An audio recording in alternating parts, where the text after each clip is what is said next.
Hello, everyone. Thank you for tuning in. Thanks for joining us. Today, I'm with Ali Habasha. Ali's worked for Williams Bain twice in the last 2 years. One with a private equity-backed business, a few hundred million turnover, and the other one with a family-owned distribution type business, again, a few hundred million turnover.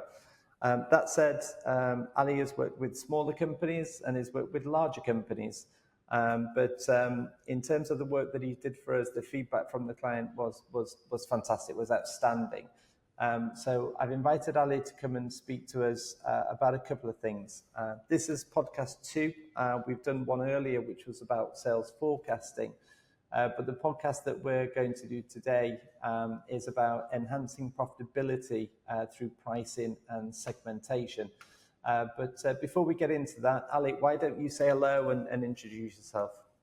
Hi, everyone. Thanks for having me again, Mark. It's a pleasure to speak with you as always. So I'm a pricing, analytics, and revenue management consultant. I work predominantly with B2B organizations who undergo considerable transformation, and specifically those who want to use data-driven pricing as a lever to impact revenue and improve profitability. As you can imagine, pricing is not just an analytical concept or data-driven pricing, but it's also very much a strategical part of the business. Getting it right means you have sustainable growth, good client relationships, but also very healthy margins. And it's now more than ever, it's important to incorporate data into your pricing. So this is what I help my clients with. It's not just the strategical, but analytical work as well. So building the modeling, the optimization, and I offer that as a holistic package. One goes hand in hand with the other. Yeah, I think what you said earlier in terms of the profitability being data-driven, I think if anyone isn't monitoring, tracking, making decisions on profitability through data, they're missing a huge trick. And I think most of the competitors will be doing it, and we'll see who the winner is in years to come. Because I know for sure that data-driven pricing has made such a difference with some of our clients. And in such ways where the client honestly wouldn't believe the outcomes and wouldn't believe how much the customers have accepted, but you can predict the tolerance level from the customer within pricing, which I just think is such an art. But in terms of the profitability, an increase in the profitability from a pricing perspective, how do you first look at it? So let's say it's day one, you walk into the customer and their profitability is okay. It's kind of there or thereabouts in terms of what they expect from the industry in general. What do you do when you first walk through the door? Well, what I do is always kind of try and understand the problem. There's always a pricing problem. That's why they bring me in. There's always kind of some impending, especially kind of a couple of years ago when we've had the downturn from COVID and obviously kind of logistical issues, and there was rising inflation, and companies were kind of actively raising prices, but the problem was by how much, Some of the clients didn't raise the prices for a couple of years because of what happened during the pandemic, and they wanted to kind of seem as the nice guys. But at some point you can't stop. You have to stop absorbing costs, and you have to pass that down. So how do you go about raising prices? So you understand kind of what the problem is that the client is having, and how much that's going to impact the business. So for example, if you're thinking about raising your prices by a blanket percentage, you don't want to impact customers who are profitable. You don't want to impact products that are profitable, lines of business that are profitable. You don't want to kind of touch those with the same significance as you would with very unprofitable relationships. So how do you go about that? And it all boils down to first understanding what data you have, how you can break down the costs, how you currently carry out your operations. So how do you bonus or incentivize your sales personnel? All of those aspects I have to understand so that I can formulate an effective strategy for the business that would work for the business, its operations and their customers.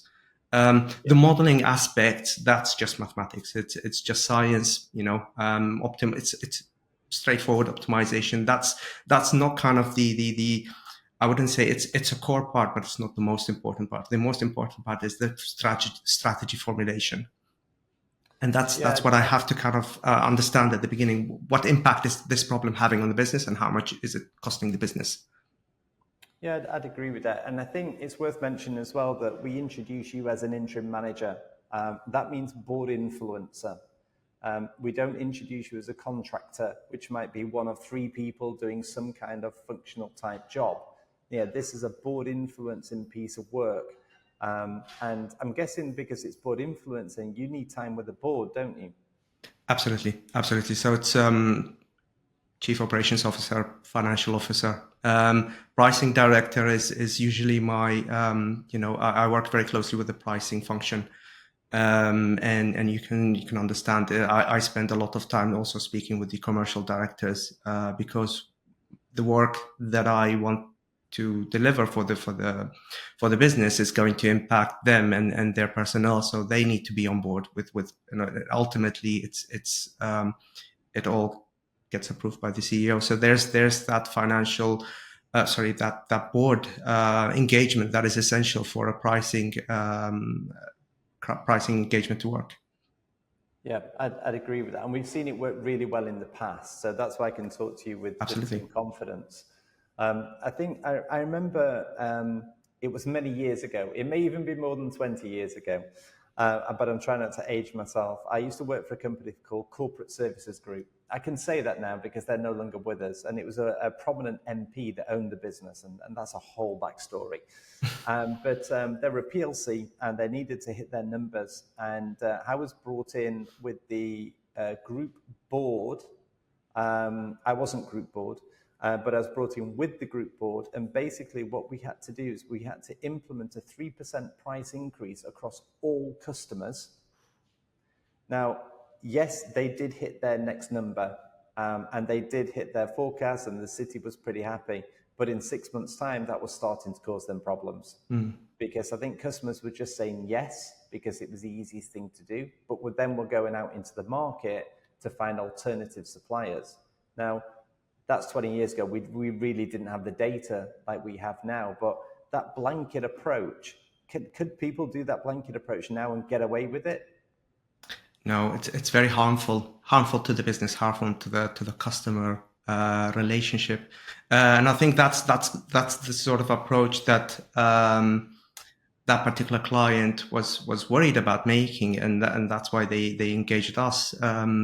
I think what worked really well is trying to understand who those customers are that they who they do business with, and trying and build a segmentation that would work. So with segmentation, we're trying to kind of put fences around products in order that if you want to jump to the next fence, you have to kind of meet certain criteria in order to qualify for that discounted price. So we put some governance on pricing, and we build that into the strategy.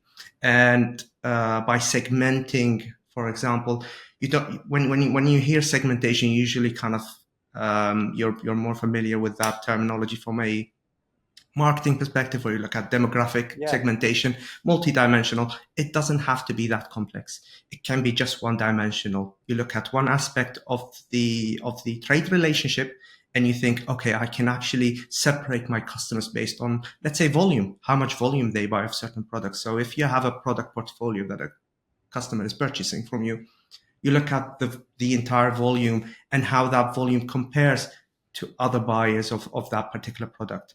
Is it up, or is it high? Is it low? Is it medium? You can do it on various levels, and then you can try and segment based on that. So when I developed that pricing model for that particular client, it was by customer, by product, by volume. So it was very kind of multidimensional in that aspect, and that worked really well, because what you can when you zoom in on that particular interaction, you can see that the customer might be buying some products, but some of them are very profitable in terms of margins. Others are highly, let's say, considerably worse in terms of profit, sometimes even negative margins. It costs you money just to do that relationship.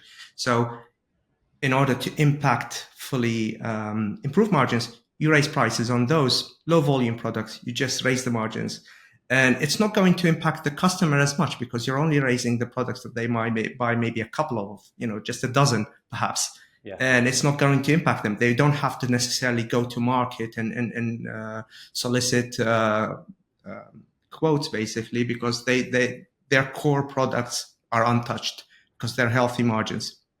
So you raise the margins, and as a holistic approach, you've suddenly increased all of your negative margins, and you easily kind of make substantial improvement to your margin, to your revenue, and you've also enhanced the customer relationship because the customers, they understand that you have to raise prices, especially in these conditions, but you have to do it in a surgical way as to kind of come across as somebody who's using data to understandably kind of understand that relationship, but also deliver something that is profitable in the end. Yeah, it's good to hear that you take this holistic approach. It's not just a case of like I did with CSG. We need this certain percentage. To be honest, it was all about CSG. It wasn't about the customers. But the way that you talk about it is taking into account what the customers are going to want, need, their pressures. I think customers feel that and they appreciate that too. Absolutely, and you can sense that because you as a pricing project is about testing, designing the strategy, and rolling out the pricing, and also embedding governance in terms of what prices get implemented, what prices get communicated, but also reporting on the end results. And you can see in the end results, the acceptance rates are comparable or even higher than previous price acceptance rates. So there's really no negative impact of raising prices in that way, except for customers who are perhaps maybe money losing from the beginning. So you take on a customer relationship, but that's losing money on all aspects from the beginning, and therefore that customer will not accept that price. But that's fine because you don't want to harm your business. So it's fine if that customer decides to leave. Yeah, you normally find that it's the customers that kick off the most in these kind of situations. If it's managed correctly and managed professionally and managed mathematically, that the customers that do kick off, the customers that don't want it. When you look back and start doing the comparison, how much customer service interaction do these guys need? How late are they paying? You start to factor all that in. They're probably not customers that you want to keep anyway. No, indeed, and it's and a data-driven pricing helps you do that. You can look at various aspects, and it's I like the governance aspect of it because you can lock down the prices that you recommend. You put that in the hands of the sales representatives. They know that they need to be incentivized by implementing that pricing. Otherwise, they don't get their bonuses in that sense. Yes. Yeah, I think where we often see customers that are not as profitable as what the chief exec thinks they are, often there's a KPI or a bonus mechanism triggered with the sales team that then promotes that relationship. Yeah. And everyone thinks it's great, but actually it's not making money, and there's no way that it can make money. We see that a lot. Tell me about, in terms of the chief exec reaction, when you've done this type of work before, does the chief exec, do they tend to be slightly nervous around the fact that if we increase prices, we might lose customers? There's always some nervousness within the business about implementing price changes, especially because they are influenced by various key board members, commercial directors, COOs. But that nervousness basically is alleviated by how you roll out a pricing model and a strategy rollout. How you roll that out, basically. So the approach I'd like to often take is roll that out gradually. Take a key customer base, for example, a subset roll that out, see how that performs, see the responses to that. If there's a need to redesign, optimize certain aspects, if it's perhaps not delivering the value that we expected, then we make certain changes and we roll out to another subset and another subset until we enhance the model in that process. It would be disingenuous to say we get that right from the beginning and it's all beautiful and it works and it delivers double-digit growth. But that's the reason why we roll it out gradually. First, the less risky customer accounts, then we roll that out gradually until by the end, when we roll that out to the most important chunk of the customers that contribute to the bottom line, we have a very robust pricing model that has acceptable acceptance rate, that is delivering the value that we designed from the beginning. Excellent. I think this conversation should reassure any chief exec or any COO or even any private equity operating partner that there is always room to increase prices if it's segmented correctly, if the project is set up properly, if it's tested with no-goes all the way through that, and we learn from the science, we learn from the data as we go, there's no reason customers shouldn't be looking at something like this to start increasing profitability.